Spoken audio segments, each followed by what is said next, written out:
Witam Was w niedzielę trzeciego dnia mojej podróży po Słowenii. Pogoda zgodnie z prognozami nie rozpieszcza, ale na szczęście nie ma deszczu, więc nie jest źle. Wyjechałem jak zwykle rano, około 8, a dzisiaj czeka mnie trochę więcej zwiedzania i trochę mniej jazdy na motocyklu, chociaż i tego oczywiście nie zabraknie. Na początku opowiem Wam trochę więcej o tym miejscu, a przy okazji zachęcam do obejrzenia pierwszego i drugiego odcinka, jeśli jeszcze nie widzieliście. No i oczywiście zapraszam też do sprawdzenia innych filmów na moim kanale. Pamiętajcie o subskrypcji, naprawdę pomaga mi to w promowaniu kanału i sprawia, że więcej osób może zobaczyć te materiały. Będzie mi bardzo miło. Dzięki, że jesteście, no i zapraszam na film. Tak, plan jest taki, jadę teraz, mam jakąś godzinę do takiej jaskini, która się nazywa Postojńska Jama. Wymyśliłem sobie tak, że chcę pozwiedzać tą jaskinię, to znaczy wczoraj przez internet kupiłem sobie bilet online, kosztuje około 33 euro. I tam jeszcze dopłaciłem chyba 3 euro, żeby mieć przewodnika, to znaczy przewodnika, wiecie, słuchawki do ucha i macie tam w różnych językach, po polsku podobno też jest. I można kupić bilet online tak samo do tej jaskini oraz do zamku, który jest 15 minut obok tej jaskini, 15 minut drogą jazdy. Ale ja kupiłem tylko do tej jaskini. Jak weźmiecie bilety do obydwu tych miejsc, no to tam chyba 39 euro, także bardzo się opłaca, bo to się wtedy wychodzi dużo taniej. Ale ja nie chciałem iść do tego zamku, to znaczy pojadę tam, pokażę go Wam z zewnątrz, ale ja ogólnie tak do zamków to tak na 2 razy lubię chodzić, tym bardziej, że może mi braknąć czasu, bo mam jeszcze kilka innych miejsc zaznaczonych dzisiaj na mapie. Pogoda jest całkiem niezła, myślałem, że będzie gorzej. Także jadę tam, mam bilet, bo tam się kupuje na godziny, o 10 mam wejście, za 15:10 mam tam być. Przed wejściem jest godzina 8:22, mam jakąś godzinę drogi, więc spokojnie powinienem zdążyć. No i jestem już w miasteczku Postojna, już mam dosłownie 1,5 kilometra i będę na miejscu. No dobra, motocykl jest na parkingu, zabezpieczony kask w miarę jako tako. A ja idę na piechotę w tamtą stronę do tej jamy, która jest godzina 9:24. 9:24. Za 15:10 mam być przy wejściu. Ubrałem sobie ocieplacz, bo ma być tam zimno. No i do zobaczenia za chwilę. Zobaczcie, jak to fajnie. Tutaj woda płynie. Idę przez taki most. Gdzieś w tamtym kierunku. Ale wiecie co? Może mi ktoś wytłumaczyć, dlaczego nie wziąłem sobie innych butów. Tylko idę w motocyklowych. No tak to jest, jak się nie myśli. Tu macie pełno pamiątek. Jakieś koraliki, magnesy, jak zawsze w takich miejscach. No, ale nawet niedrogie, 2 euro, 3 euro, 2,20, może sobie coś kupię. Powiedzcie mi, czy byliście kiedyś w jakimś miejscu turystycznym, żeby nie było Azjatów? Chyba to jest niemożliwe. Oni zwiedzają cały świat. Ale fajnie, fajnie. Podoba mi się to. Myślałem, że nie będzie dużo ludzi, ale zobaczcie. Full. Dobrze, że kupiłem bilet wczoraj przez internet, bo podejrzewam, że dzisiaj nie kupię. Strasznie dużo ludzi. I tymi wagonikami będziemy jechać. Dobra, startujemy. Postojna Jama to miejsce niesamowite, o którym zaraz opowiem Wam trochę więcej. Jednak na początku chciałbym przeprosić za niektóre słabe ujęcia. Nagrywałem je telefonem, a w jaskini panowały bardzo trudne warunki oświetleniowe. Telefon po prostu nie radził sobie w takiej ciemności. Mam jednak nadzieję, że mimo to uda Wam się poczuć klimat tego wyjątkowego miejsca. No dobra, dojechaliśmy w jakieś miejsce, mamy wysiąść. Idziemy teraz z przewodnikiem. Powiem Wam, że mega, coś pięknego. Największa jaskinia w Europie. Widok jest niesamowity. Nie wiem, jak to będzie na filmie, ale mega. Zobaczcie, jakie to jest potężne. Ale jest strasznie dużo turystów. Przyjeżdża tutaj kilka wagoników z ludźmi. Nie wiem, czy to będzie widać na filmie, to wszyscy to są ludzie właśnie, którzy wychodzą teraz do góry. Idziemy tam z przewodnikiem do góry. Ale jest to ogromna jaskinia. Największa w Europie. Zobaczcie, co potrafi zrobić natura przez miliony lat. To jest coś niesamowitego. Idziemy teraz do góry. Przy takich właśnie widokach. To jest niesamowite, naprawdę niesamowite. Zobaczcie, jak to wygląda.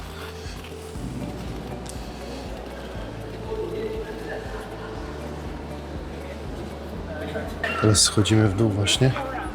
Już chyba w stronę tego wagonika. Tu jeszcze macie ujęcie z góry.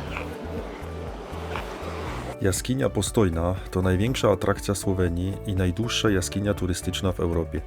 Ma aż 24 km korytarzy, z czego 5,5 km dostępnych jest dla turystów.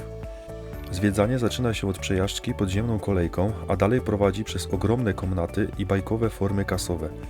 Symbolem jaskini jest śnieżno-biały stalagmit Brylant. Ogromną ciekawostką jest żyjący w wodach jaskini odmieniec jaskiniowy, bezoki płas, o długości około 30 cm, nazywany ludzką rybką, bo jego blada, prawie przeźroczysta skóra przypomina kolor skóry człowieka.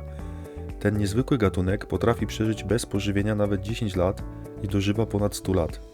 Zwiedzanie trwa około 1,5 godziny, a temperatura wewnątrz to tylko 8 do 10 stopni Celsjusza, więc warto zabrać coś cieplejszego. Bilety można kupić online na oficjalnej stronie Jaskini Postojnej, co pozwala uniknąć kolejek. To miejsce absolutnie wyjątkowe i obowiązkowy punkt każdej podróży do Słowenii. Naprawdę, szczerze polecam.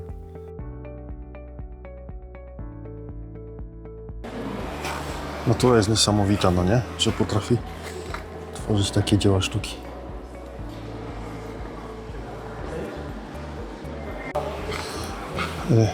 Moim zdaniem warto sobie wykupić przewodnika takiego, macie na takie słuchawki. Jest również w języku polskim. Można słuchać sobie cały czas o tym miejscu. Bardzo ciekawie jest to opowiadane.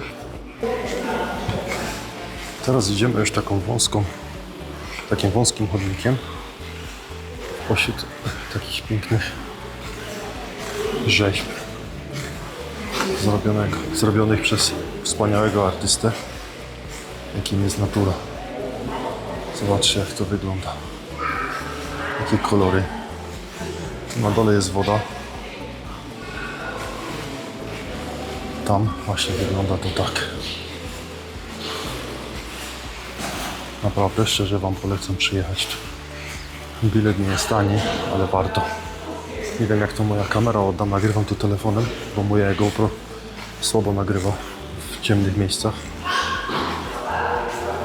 No ale naprawdę warto tu przyjechać. Zobaczcie, jak to wygląda, jakimi idziemy drogami.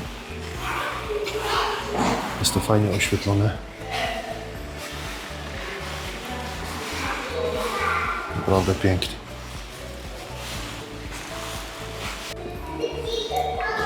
Tutaj z kolei dominuje kolor czerwony.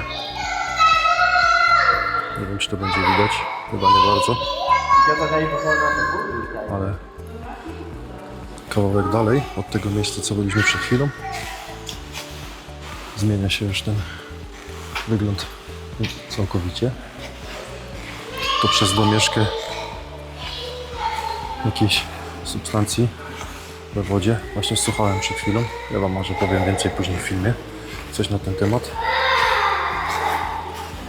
A tutaj trzeba uważać na głowę, bo jest dosyć nisko. Na całej wycieczce słychać tylko mnie i moje buty.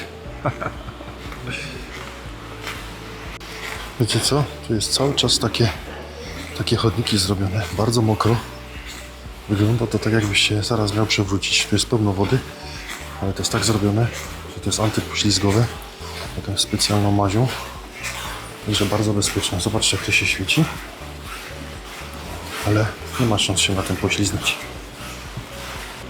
Słuchając teraz tego przewodnika, to dowiedziałem się, że jesteśmy w najniższym punkcie jaskini. Nad nami jest jeszcze jedna jaskinia, którą byliśmy przedtem, a pod nami jeszcze płynie rzeka. A tutaj nad nami jest teraz most, nazwany ruskim mostem, ponieważ budowali ją Rosjanie, jeńcy wojenni austro-węgierscy. Zresztą tak jak pewnie wiecie już w filmie, oni również budowali tą ruską drogę tam koło Krańskiej Gory. Zobaczcie, jaka tu jest ciekawa miejscówka. To jest niesamowite, jak to jest wydrążone. W skale taka dziura. Nie wiem, jak to widać.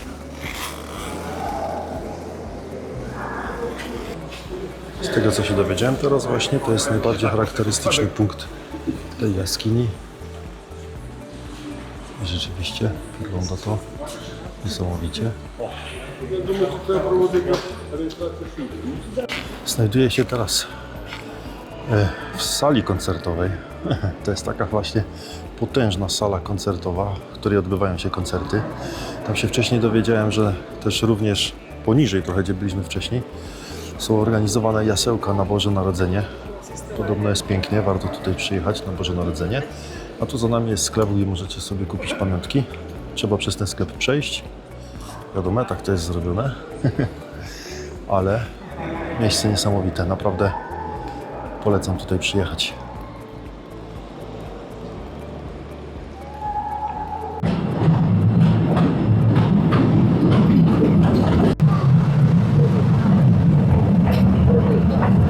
To jest niesamowite. Tu jedziemy pociągiem, a tam pod spodem jest wodospad. Nie widać go teraz.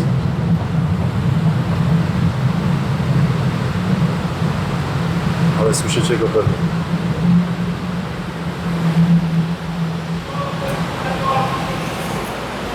Czekajcie, wychodzimy z pociągu. Wychodzimy z pociągu. Zobaczcie. Ja. Ale to jest ogromny.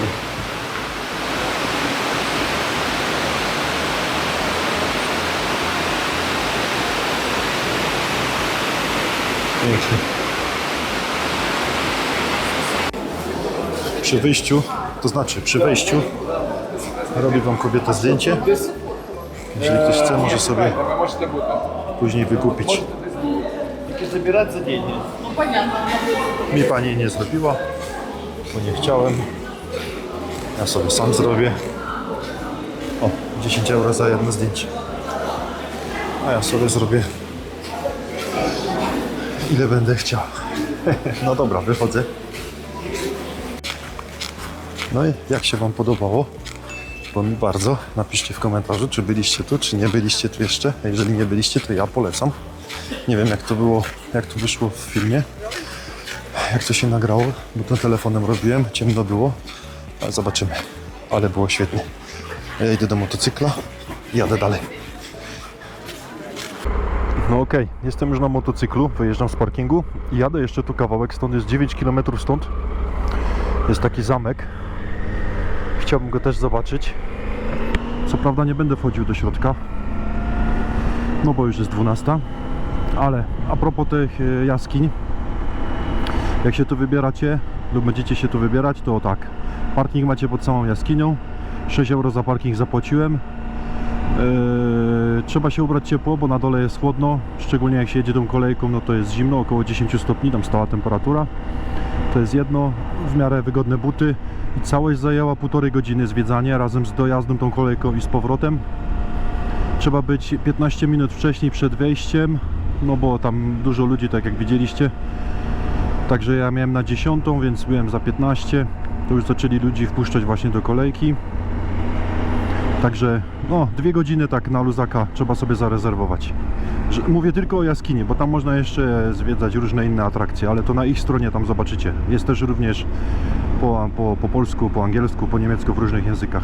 I bilet najlepiej kupcie sobie przez internet wcześniej. Bez najmniejszego problemu to zrobicie. Będziecie mieć święty spokój. Tutaj nie trzeba czekać później w kolejce. No dobra, ale super było. Ja teraz jadę pod ten zamek, a później to powiem za chwilę, gdzie jadę dalej. Dosłownie kilka kilometrów od jaskini Postojnej znajduje się niezwykły zamek Predjamski Grad.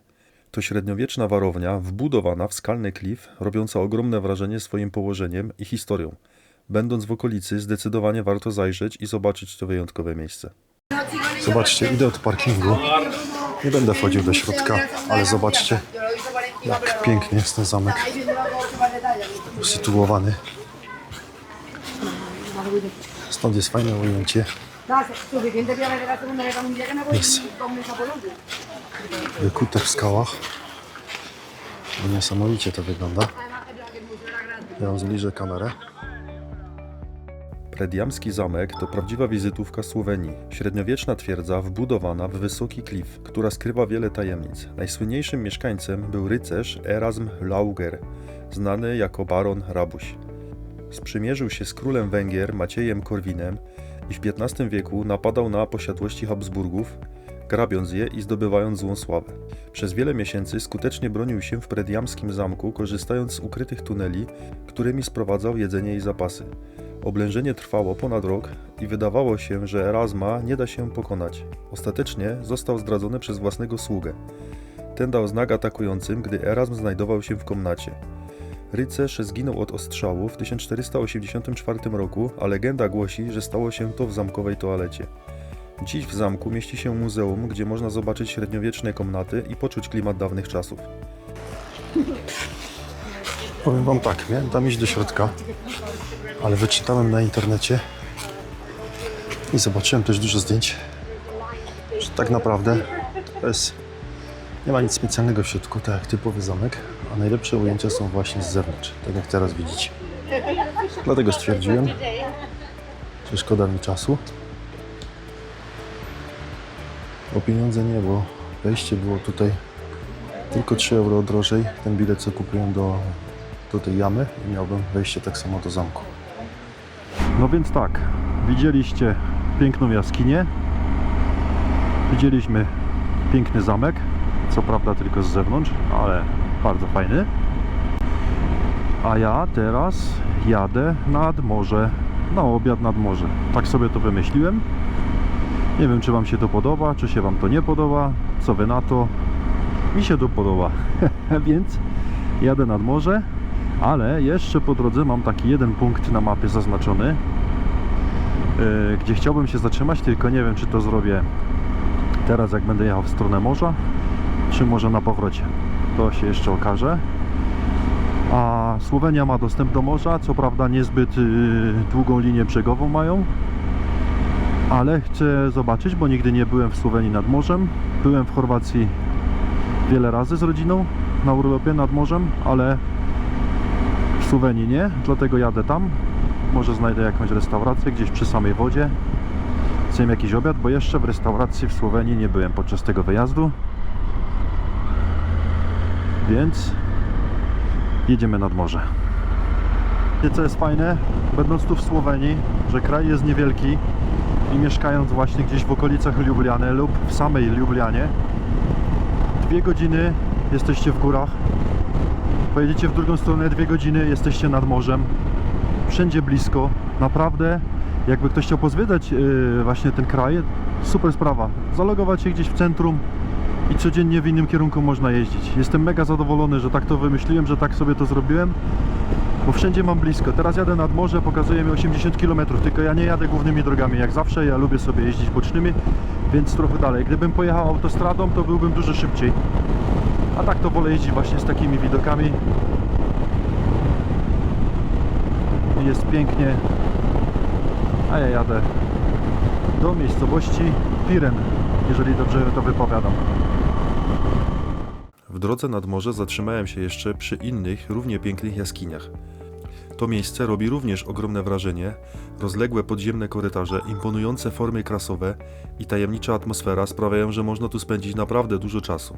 Niestety nie miałem dzisiaj możliwości zobaczyć wszystkiego, więc potraktowałem to jako małą zapowiedź. Dla mnie to wystarczający powód, żeby tu wrócić w przyszłości i dokładnie pokazać wam ten każdy zakamarek. A teraz czas ruszać dalej w trasę, czeka mnie dalsza droga nad Adriatyk. To zlot jakichś małych sprzętów, Tomos. Ten Tomos to jest marka słoweńska. Bo ten gość, u którego mieszkam, też ma takiego małego. To jest coś takiego jak w Polsce był komar. Komar, romet. Na chwilę, żeby wam pokazać właśnie, jak to fajnie widać już morze. I te domy to już całkowicie inna Słowenia niż w górach. Przypomina mi to bardzo Chorwację. Dobra, jadę dalej, bo zatrzymałem się na pasach. Zobaczcie, jaki widok. O właśnie, tam jadę. Do tego miasteczka. Ale to świetnie widać. Przepraszam bardzo, bo wprowadziłem was w błąd. To miasto, o którym widzieliście przed chwilą, o którym mówiłem, że tu jadę, to jest Izola. I przejadę sobie teraz przez centrum, wzdłuż morza.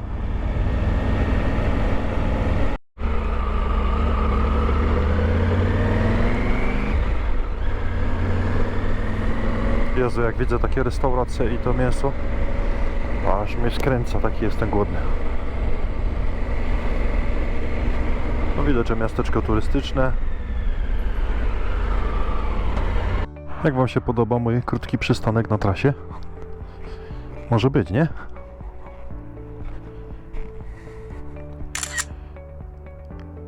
Fajny widok.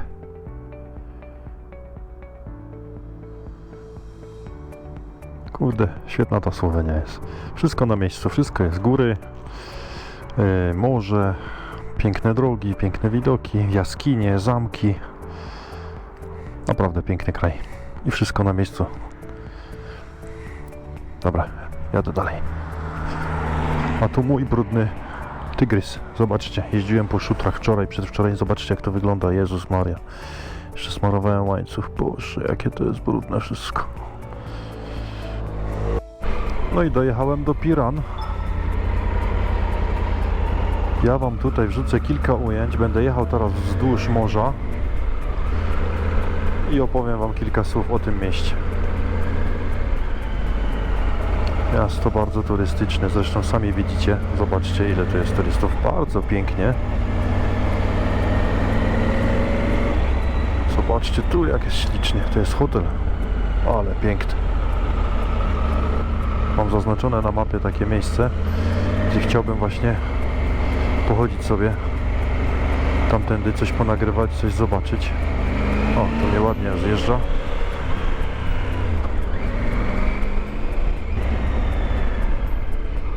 Aha, to dalej chyba już nie wjadę. Czy o co chodzi? Tu widzę, gość wjeżdża bokiem. Nie wiem, mogę tak wjechać, czy nie?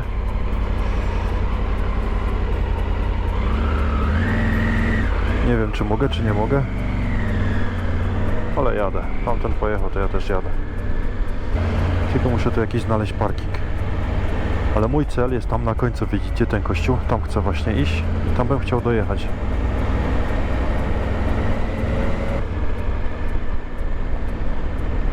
Ale fajnie klimatycznie.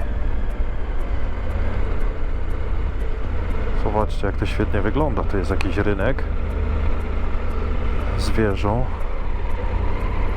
Zaraz tu muszę przyjść. Jest parking dla motocyklistów, tylko co, nie wolno mi tu wjechać? Zamknięte? Nie wiem, gdzie tu się wjeżdża. Chyba tu boczne. Nie wiem, o co chodzi. Ale wjeżdżam. Wszyscy tu stoją, to i ja się zatrzymam. No fajnie. Dojechałem pod same centrum. Super. Więc tak, mojego tygrysa zostawiam tu na parkingu, a ja idę sobie pochodzić po mieście. Tylko najpierw idę coś zjeść, a później przejdę się tutaj gdzieś, zobaczymy, co tu jest ciekawego.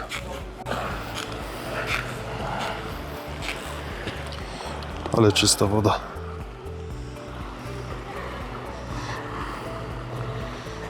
Szkoda, że nie ma słonka. Słabo to widać teraz.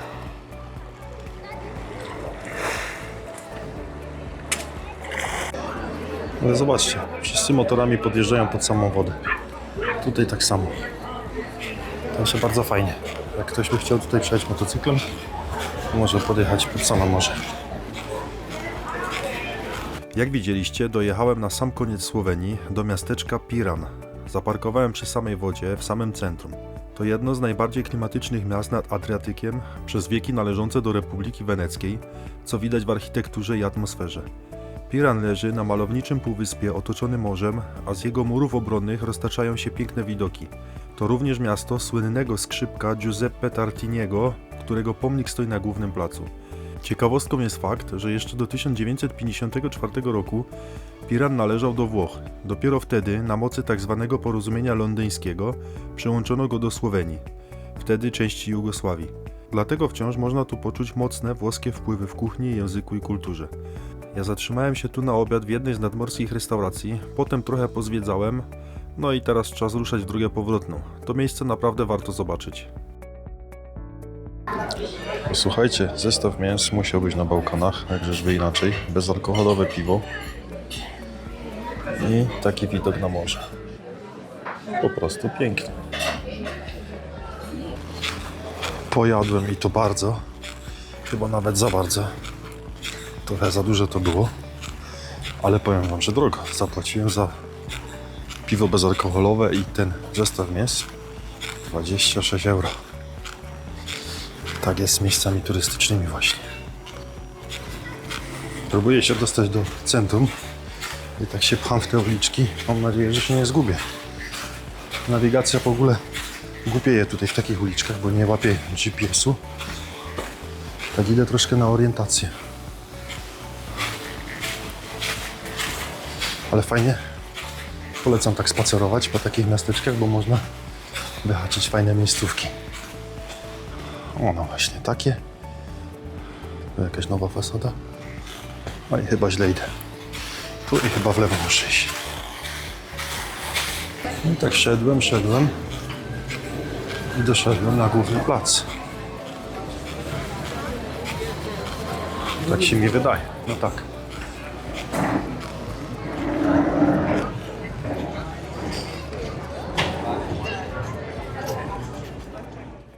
Pochodziłem sobie po miasteczku, pozwiedzałem trochę, zjadłem pyszny obiad. Później jeszcze doprawiłem kawą i lodem, także jestem full. Ale jak Rafał jest najedzony, to Rafał jest szczęśliwy. Jak jest Rafał szczęśliwy, to się mu świetnie jedzie. A mam jeszcze 3 godziny do domu. Połowę tej trasy przejadę tak jak tu przyjechałem, ale mniej więcej w połowie drogi odbiję w bok i pojadę sobie jeszcze takimi krętymi drogami, serpentynami, żeby jechać inną trasą niż teraz. Tylko na razie trzeba stąd wyjechać. Napiszcie w komentarzu, jak wam się podobało to miejsce i czy to nie jest fajna opcja na urlop rodzinny, przyjechać sobie tu nad morze, niekoniecznie tu w same centrum, ale gdzieś tutaj na plażę i na przykład tydzień być tutaj nad morzem, w któryś dzień sobie wyskoczyć w góry. Fajna opcja, nie? Niedaleko w góry. Przepiękne góry, które widzieliście już wcześniej. Powiem wam, że zastanowię się nad tym, muszę z żoną porozmawiać. Może zrobimy sobie taki urlop kiedyś, tutaj właśnie w Słowenii. W tej miejscowości Piran, co przed chwilą byłem, wjeżdżając do samego centrum i wyjeżdżając, są szlabany. I tam jak będziecie jechać samochodem, na 100% trzeba kupić bilet. Pobieracie bilet przy wjeździe i płacicie przy wyjeździe. Ale jak wjeżdżałem, motocykliści przede mną wyjechali obok szlabanu i pojechali. Ja pojechałem za nimi, nie wiedząc, czy robię dobrze, czy nie. I teraz przy wyjeździe ta sama sytuacja. Samochody płaciły, a motocykliści bokiem objeżdżali obok szlabanu. I teraz nie wiem, czy dla motocyklistów jest bezpłatne, czy po prostu oni to olewają, bo to byli akurat Słoweńcy na motocyklach. I oni po prostu to przejeżdżają i nie płacą, czy może w niedzielę jest bezpłatne dla motocyklistów. Także nie wiem, może sprawdzę w internecie, chyba że wy wiecie, to napiszcie w komentarzu. Ale w każdym bądź razie wjechaliśmy motocyklem do samego centrum. Samochodem też można, ale trzeba uiścić opłatę, nie wiem jaką, bo nie sprawdzałem. Tak, dla informacji tylko. Ale świetnie. Jakie tu są agrafki świetne. Tutaj pod nóżkami po asfalcie. Coś pięknego. Jeszcze słoneczko wychodzi na sam koniec dnia. Zobaczcie tu, tornado.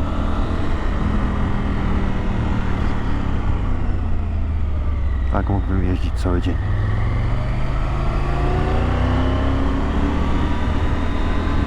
Piękna trasa z pięknym asfaltem, z wieloma zakrętami. Tak dla informacji dla Was, trasa numer 102. No zobaczcie. Zobaczcie, jak ta trasa 102 wygląda. Tam na dole będę za chwilę jechał. Tutaj takich dróg w Słowenii jest mnóstwo. A jak szukać takich dróg na własną rękę? Dam Wam bardzo prosty trip. Nie trzeba nic kupować. Wiem, że są gotowe plany dróg. Być może jest to fajne, nie wiem. Ja lubię sobie szukać sam. Wystarczy w domu odpalić nawigację Kalimoto na kompie, właśnie ta, z której teraz korzystam, i tam im bardziej czerwone drogi, tym piękniejsze i tym więcej zakrętów.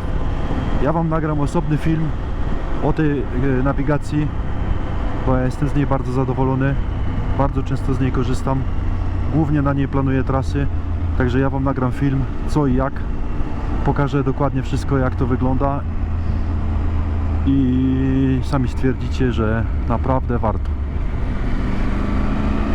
Dzięki niej jeździłem po wyśmienitych trasach po całej Europie, naprawdę. I zobaczcie, gdzie mnie znów Kalimoto poprowadziła. Już niedaleko domu. Trasa prowadziła tam dołem, ale ona mi znajduje co chwilę takie trasy. Widzicie tutaj znów na telefonie nawroty bardzo ciasne, trzeba się oglądać za siebie, ale zaraz zobaczycie, jak wyjadę tam do góry na stówę, będzie jakiś fajny widok. I pogoda piękna się robi na sam koniec dnia. Ta pogoda wyczekała się dla mnie, powiedziała, że ja muszę się napić kawy w ładnym miejscu, w słoneczku, żebym nie marzł. Dlatego tak się stało. Oj, teraz jest piękny nawrót.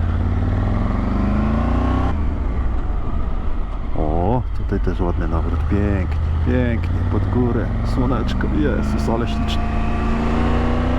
Ale koniec dnia.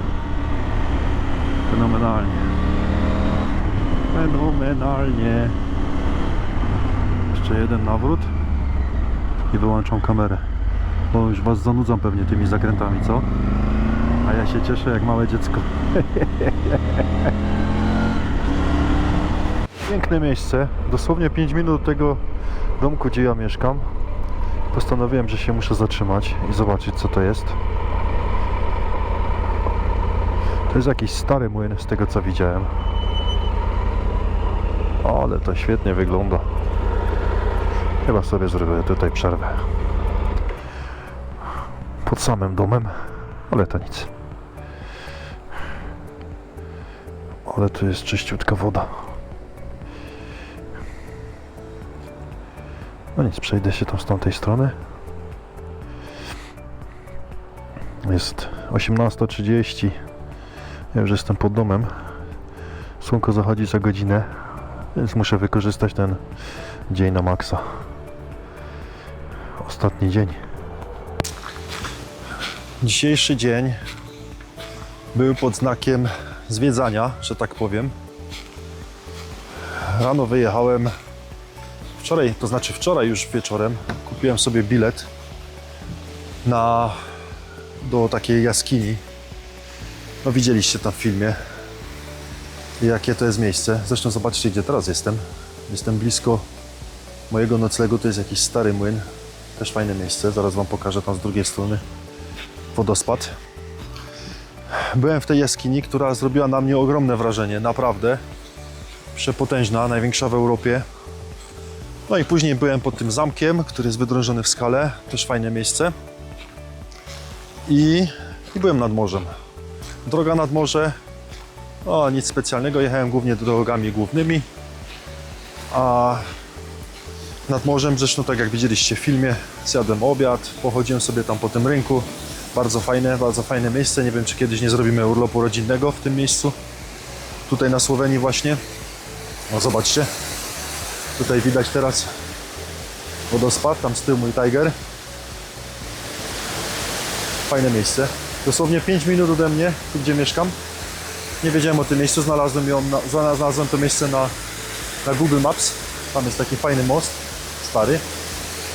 No i co? I z powrotem wrzuciłem sobie na mapę, na Kalimoto, żeby mnie prowadziła drogami krętymi. No i jak zawsze piękne drogi kręte, super asfalt, widoki, bardzo fajnie. Cały dzień, ponad 300 km chyba zrobiłem. Bardzo fajnie, bardzo intensywnie. Niestety jutro muszę już wracać, ale na jutro też mam plan jakiś ciekawy, mam nadzieję. A co na jutro planuję? No to zostańcie na moim kanale, oglądajcie dalej, subskrybujcie, komentujcie. I widzimy się jutro na drodze powrotnej. Jeszcze ostatnie ujęcie z tego miejsca. Więc do zobaczenia, do jutra, na razie, cześć. Dotrwałeś do końca, no to po co się tak szybko rozstawać? Zobacz na jakiś film, który jest wyświetlany obok, zasubskrybuj kanał. Po co masz mnie potem szukać po całym YouTubie jak zaginione skarpetki?